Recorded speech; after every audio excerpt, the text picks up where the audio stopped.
বিসমিল্লাহির রহমানির রহিম। সম্মানিত শিক্ষার্থী, আসসালামু আলাইকুম ওয়া রাহমাতুল্লাহ ওয়া বারাকাতুহু। তো আজকে আমি যে বিষয়টা নিয়ে আলোচনা করব সেটা হচ্ছে আপনার প্রিন্সিপালস অফ অ্যাকাউন্টিং অনার্স প্রথম বর্ষে থাকে। এই সাবজেক্টটা খুব গুরুত্বপূর্ণ একটা সাবজেক্ট। ইতিপূর্বে আমি প্রিন্সিপালস অফ অ্যাকাউন্টিং নিয়ে কয়েকটা লেকচার দিয়েছি। আজকে আমি যে অধ্যায়টা নিয়ে লেকচার দিব সেটা হচ্ছে cash receive accounting information system. তো অ্যাকাউন্টিং ইনফরমেশন সিস্টেম অধ্যায়টা খুবই গুরুত্বপূর্ণ এবং প্রতি বছরই এখান থেকে বি সেট ওর বা সি সেটে এক সেট প্রশ্ন থাকেই। তো কোনো কোনো বছরে আবার বি সেট থেকেও আসে এবং সি সেট থেকেও আসে। তো এখানে সাধারণত যে চারটা সিস্টেম প্রশ্ন হয়, একটা প্রশ্ন হচ্ছে আপনার cash sales journal, purchase journal, cash receive journal and cash payment journal. তো বিগত প্রশ্নের আলোকে যেটা বোঝা গেল যে হয়তো বা সামনে যে পরীক্ষাটা আসবে সেখানে হচ্ছে ক্যাশ রিসিভ জার্নাল অথবা ক্যাশ পেমেন্ট জার্নাল নিয়ে অঙ্কটা থাকতে পারে। তো আজকে আমি ক্যাশ রিসিভ জার্নাল নিয়ে আলোচনা করব। তো ক্যাশ রিসিভ জার্নালটা হচ্ছে নগদ লেনদেনের সাথে সম্পর্কযুক্ত। নগদ লেনদেন হচ্ছে আপনার ক্যাশ যে মাধ্যম থেকে আসুক না কেন, তো আপনার সেই ক্যাশটা যদি নগদ আসে প্রতিষ্ঠানে, সেই ক্ষেত্রে ক্যাশ রিসিভ জার্নালে অন্তর্ভুক্ত হবে। তো যদি সেটা হচ্ছে চেকে আসুক অথবা নগদে আসুক, যেভাবে আসুক না কেন ক্যাশ রিসিভ জার্নালে সেটা অন্তর্ভুক্ত হবে। তো সাধারণত ক্যাশ কয়েকটা মাধ্যম থেকে আসে।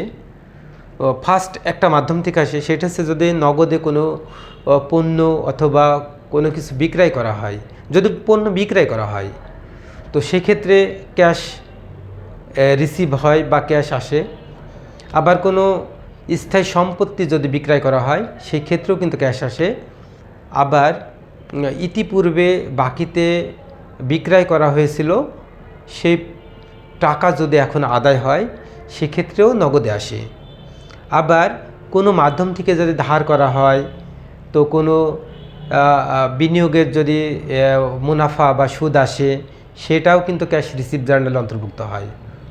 তো সেই ক্ষেত্রে ক্যাশ হিসাবটাকে আমরা প্রাধান্য দেওয়া হয়, ক্যাশ হিসাবটাকে ডেবিট করা হয়। তো ক্যাশ সাধারণত হচ্ছে এখানে বিশেষজ্ঞরা তিনটা মত দিছে যে ক্যাশ আসবে। একটা আসবে হচ্ছে সেলস সংক্রান্ত দিয়ে, তাহলে সেলস থেকে ক্যাশ আসবে, ক্যাশ সেলস বা সেলস, সেটা হচ্ছে ক্যাশ সেলস হবে, ক্যাশ সেলস। দুই নাম্বার যদি হচ্ছে আগে ইতিপূর্বে বিক্রয় করা হয়েছিল বাকিতে সেই টাকা যদি সংগ্রহ করা হয় সেটা হচ্ছে অ্যাকাউন্ট রিসিভেবল থেকে আসে টাকাটা, অ্যাকাউন্ট রিসিভেবল। তো আরেকটা হচ্ছে বিভিন্ন মাধ্যম থেকে যদি আমরা ঋণ করে আনি বা ধার করে আনি, বা মালিক যদি মাঝামাঝি সময়ে টাকা প্রয়োজন হয় তাহলে যদি ব্যবসায় আনে, সেই ক্ষেত্রে সেই মাধ্যমগুলোকে সাধারণত আদার অ্যাকাউন্ট বলা হয়, আদার অ্যাকাউন্ট। তো এই তিনটা হিসাব কিন্তু হচ্ছে ক্রেডিট হয়, মূল থিম আমাদের। তো সেক্ষেত্রে হচ্ছে আমাদের 4 নম্বর স্থান ক্যাশ হিসাবটা কিন্তু হচ্ছে ডেবিট হয়। আর ক্যাশ যদি ডেবিট হয় তাহলে ডিসকাউন্ট বলে একটা শব্দ আসে, ডিসকাউন্টও কিন্তু ডেবিট হয়। তাহলে এটা এই 5টা আইটেম সম্পর্কে যদি আমাদের ধারণা থাকে তাহলে আমরা অতি সহজে ঘরগুলো আঁকাতে পারি। তবে আমি হচ্ছে এই রোলস হচ্ছে জার্নালের মাধ্যমে আমি এই অঙ্কটা সমাধান দিব। তো প্রত্যেকটা অঙ্কর মূল মেরুদণ্ড কিন্তু হচ্ছে জার্নাল। যে যত জার্নাল ভালো পারবে সে তত অঙ্ক ভালো পারবে। তো কেউ যদি জার্নাল ভালো পারে তাহলে অঙ্ক সে ততটা ভালো পারবে। তো ক্যাশ রিসিভ জার্নালের যে ঘরটা হবে, আমরা একটা ঘর আঁকাবো ক্যাশ রিসিভ জার্নালের। তো ক্যাশ রিসিভ সংক্রান্ত যদি আমরা একটা ঘর আঁকাই,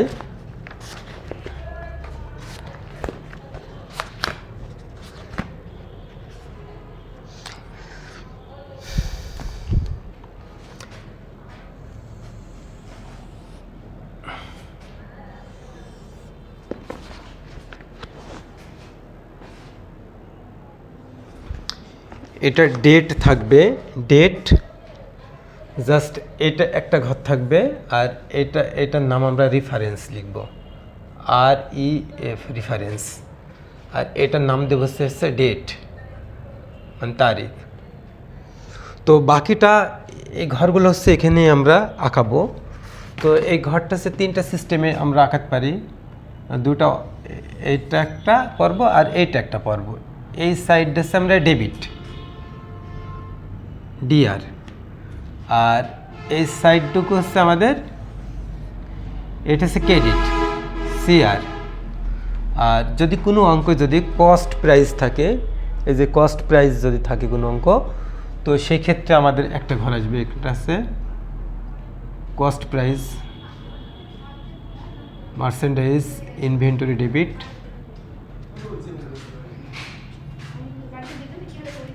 cost of good sold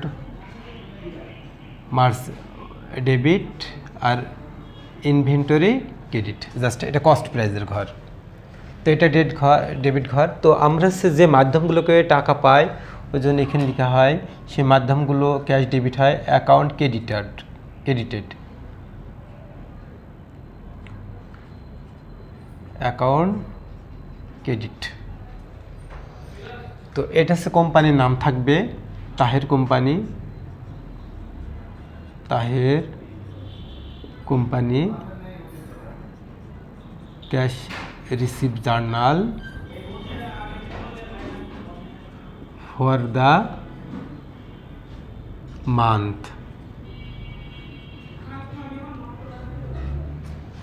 2020 December. এটা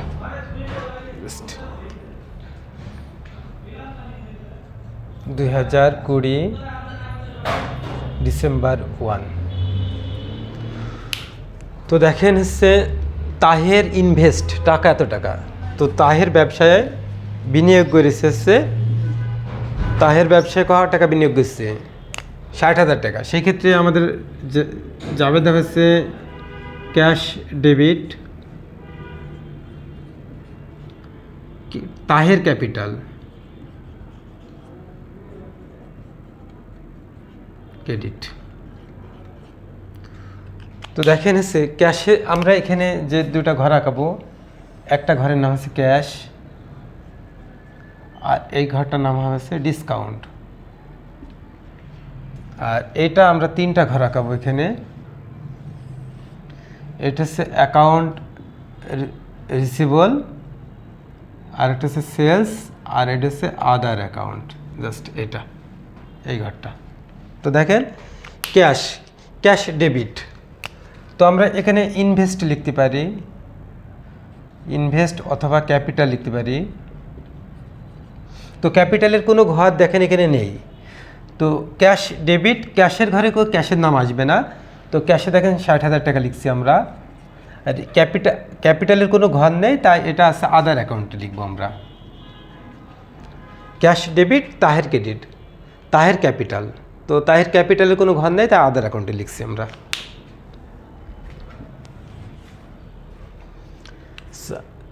3 নম্বর দেখেন ক্যাশ সেলস মার্চেন্ডাইজ টাকা 30,000 টাকা। তো আমরা এখানে যাবে তার যদি এন্ট্রি দিই, তাহলে হচ্ছে আমরা আসবে হচ্ছে cash debit sales credit, cash debit sales credit. তো দেখেন ক্যাশের তো ঘর আছে, এটা আমরা 30,000 টাকা দিয়ে আমরা বিক্রি দিছি, এটাও 30,000 টাকা। তো এটা হচ্ছে আমরা 3 তারিখে লিখবো, এটা হচ্ছে সেলস। তো 30,000 টাকা দেখেন ক্যাশে আমরা অ্যাড করছি। তো সেলসের ঘর আছে দেখেন, এই দেখেন সেলস। তো সেলসের ঘরে আমরা টাকাটা দিয়ে দেব। তো সেই ক্ষেত্রে যদি কোনো অঙ্ক কস্ট প্রাইস উল্লেখ থাকে, যদি কস্ট প্রাইস উল্লেখ থাকে, সেই ক্ষেত্রে আমরা কস্টের ঘরে এই টাকাটা আমরা দিয়ে দেব।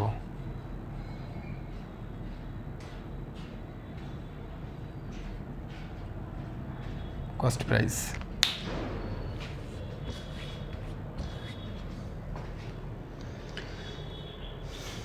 আচ্ছা, নেক্সট হচ্ছে 5 তারিখে এ চেক ফ্রম টাকা 19,400 টাকা ইজ রিসিভ ফ্রম আবুল, টাকা 20,000 টাকা, ডিসকাউন্ট লেস 3%। তো আমরা হচ্ছে একটা চেক পাওয়া গেছে আবুলের কাছে 19,000 টাকা ইজ রিসিভ ফ্রম আবুল, আবুলের কাছে পাওয়া যেত হচ্ছে 20,000 টাকা। তো কারো কাছে যদি 20,000 টাকা পাওয়া যায়, সে আমাদেরকে এসে নগদ পেমেন্ট করছে এসছে, তাহলে নগদ অ্যান্ড ডেবিট হচ্ছে 19,400 টাকা। তো আবুল মানে অ্যাকাউন্ট রিসিবল, অথবা সে হচ্ছে দেনাদার ছিল। তো এরম ডিসকাউন্ট বা কোনো নাম যদি উল্লেখ থাকে, যদি পাওয়া যায় চেক, সেক্ষেত্রে ডিসকাউন্ট কথাটা উল্লেখ থাকলে বোঝা যায় যে হচ্ছে কোনো একটা দেনাদার হচ্ছে আমি ইতিপূর্বে টাকা পাতাম, সে এখন আমাদেরকে টাকা দিবে। তো আমি তার কাছে 20,000 টাকা পাতাম, সে আমাদেরকে দিচ্ছে হচ্ছে 19,400 টাকা। তো আমরা দেনাদারের কাছে পাতাম হচ্ছে 20,000 টাকা, তো টাকা দিচ্ছে 19,400 টাকা। তো টাকা দেয়নি কিন্তু হচ্ছে 600 টাকায়, সেটার নাম কিন্তু হচ্ছে ডিসকাউন্ট। ডিসকাউন্ট ও ডেবিট হচ্ছে 600 টাকা। তো দুইটা ডেবিটের পরিমাণ তার ক্রেডিট অঙ্কের সমান হয়। তো সেক্ষেত্রে হচ্ছে আমরা দেখেন ক্যাশের তো গ্যাসের নাম হয় না, ক্যাশ ও ডেবিট, ডিসকাউন্ট ডেবিট, ক্রেডিটের পর্বের নামটা লিখতে হয়। এখানে ওই জন্য অ্যাকাউন্ট ক্রেডিট লিখছি আমরা। তো এটা হচ্ছে তারিখ ছিল হচ্ছে 5, এটা অ্যাকাউন্ট রিসিবল অথবা AR দিয়ে আমরা প্রকাশ করব। তো আমরা নগদে পাইছে হচ্ছে 19,400 টাকা, বাটা পেয়েছি হচ্ছে 600 টাকা। দেখেন বাটার ঘর আছে। অ্যাকাউন্ট রিসিবলের কাছে আমরা পাবো হচ্ছে 20,000 টাকা। তো 3% ডিসকাউন্ট, যদি আমরা 20,000 করে 3% কাটি, 3 দোকানে 600 টাকা হয়। এটা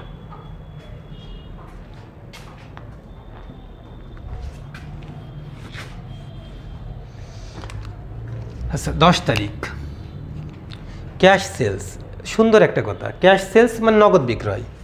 তো সেক্ষেত্রে হচ্ছে ক্যাশ ডেবিট, সেলস ক্রেডিট।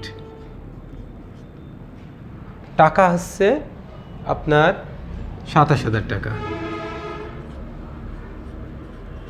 তো কস্ট প্রাইস আছে আপনার 20,000 টাকা ছিল কস্ট প্রাইস। 20,000 টাকার পণ্য আমরা 27,000 টাকা বিক্রয় দিয়েছি। তো সেই ক্ষেত্রে এসে আমাদের প্রফিট হয়েছে। তো কস্ট প্রাইজের একটা ঘর আছে, এর জন্য আমরা জাবেদা হয় cost of goods sold debit আর মার্চেন্ডাইজ ইনভেন্টরি ক্রেডিট। তো এটা হচ্ছে 10 তারিখ। তো আমরা লিখব হচ্ছে সেলস, সরাসরি সেলস লিখব। সেলসে দেখেন ঘর আছে একদম সরাসরি, ক্যাশের তো ঘর আছে 27,000 টাকা, সরাসরি সেলসেরও ঘর আছে 27,000 টাকা সমপরিমাণ। কস্ট প্রাইস যদি থাকে তাহলে আমরা কস্টের ঘরে লিখব হচ্ছে 20,000 টাকা, ওই বরাবরই লিখব। এটা 15 তারিখ অ্যাডভান্স রিসিভ, মানে অগ্রিম গ্রহণ করেছি ফ্রম ফিউচার সেলস, মানে ভবিষ্যতে বিক্রয় দিব বলে আমরা অগ্রিম টাকা গ্রহণ করছি। তো সেই ক্ষেত্রে এটা সেলসের ভিতরে পড়ে না। ভবিষ্যতে যদি আমরা বিক্রয় দিই তো ক্যাশ আসবে, সে ভবিষ্যতে বিক্রয় দিক আর নগদে বিক্রয় দিক, সেটা ক্যাশ আসবে। আর এটার নাম হবে আনআর্নড সেলস। আনআর্নড সেলস মানে অনুপার্জিত বিক্রয়। টাকা হচ্ছে 12,000 টাকা। সবসময় আমরা ক্রেডিট পর্বকে অনুসরণ করে নামটা এখানে লিখব। একটা 15 তারিখ আনআর্নড সেলস। তো ক্যাশের ঘরে আমরা 12,000 টাকা লিখব। ক্যাশ রিসিভ জার্নাল, ক্যাশটাই বেশি প্রাধান্য দেওয়া হয়। তো আনআর্নড সেলসের কোনো ঘর না থাকলে সেটা আমরা আদার অ্যাকাউন্টে লিখব। এই 12,000 টাকা আমরা আদার্স অ্যাকাউন্টে লিখব। তো 19 তারিখ cash receive by signing note. তো সাইনিং নোট শব্দের অর্থ হচ্ছে আমরা যে কোনো মাধ্যম থেকে স্বীকৃতির বিনিময়ে কোনো টাকা যদি লেনদেন করি, সে টাকাটা আসছে, তাহলে ক্যাশ ডেবিট। ক্যাশ ডেবিট 10,000 টাকা। আর এই ক্ষেত্রে আসবে note payable. Note payable credit হচ্ছে 10,000 টাকা। সাইনিং নোট অথবা দীর্ঘমেয়াদী সাইন করে বা ঋণ করে টাকা নিয়ে আসা হয়। তো এটা হচ্ছে 19 তারিখ, নোট পেয়েবল লিখবো আমরা, নোট পেয়েবলের কোনো ঘর কিন্তু আমাদের আপাতত নেই। তো যে এন্ট্রিটার আমরা লেনদেন করে জার্নাল করব, যে জার্নালের যদি ঘর আমরা না পাই, তার আদার অ্যাকাউন্টে পোস্টিং হয় ঘর, সেই এন্ট্রিটা জাস্ট এটা।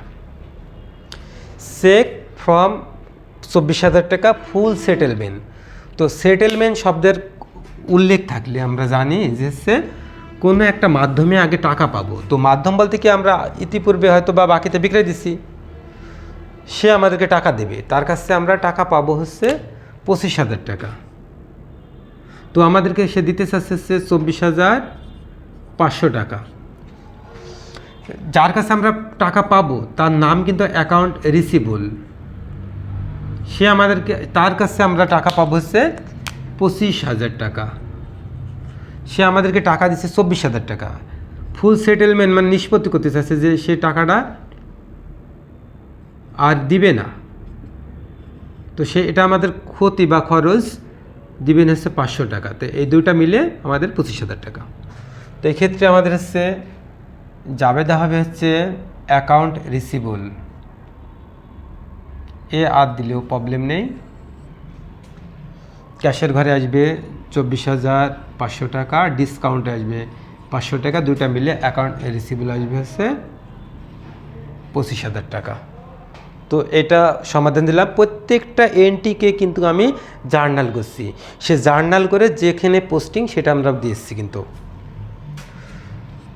তো ক্যাশ সেলস এত টাকা, কস্ট প্রাইস এত টাকা, একদম সুন্দর। এটা ক্যাশ সেলস মানে সরাসরি ক্যাশ যদি সেলস করি আমরা, 10,000 টাকা ক্যাশ ডেবিট, সেলস ক্রেডিট 10,000 টাকা। তো আইটেমটা হচ্ছে 27 তারিখে, তাহলে আমরা সেলস বিলি লিখব 10,000 টাকা, এবং হচ্ছে সেলসের ঘরেও লিখবো হচ্ছে 10,000 টাকা, জাস্ট এটা। আর এটার কস্ট প্রাইস ছিল হচ্ছে 11,000 টাকা। তো এটা লস খাইছে, এটা লসটা দেখানো হয় না এখানে। এখানে সাধারণত যে টাকাগুলো আসে এই পোস্টিংগুলো দেখানো হয়। ক্যাশ রিসিভ ফ্রম ইন্টারেস্ট, এটা দেখেন ইন্টারেস্ট পাওয়া গেছে। তো ইন্টারেস্ট যদি পাওয়া যায় সেক্ষেত্রে হচ্ছে আমাদের হচ্ছে জাবেদা হয়েছে ক্যাশ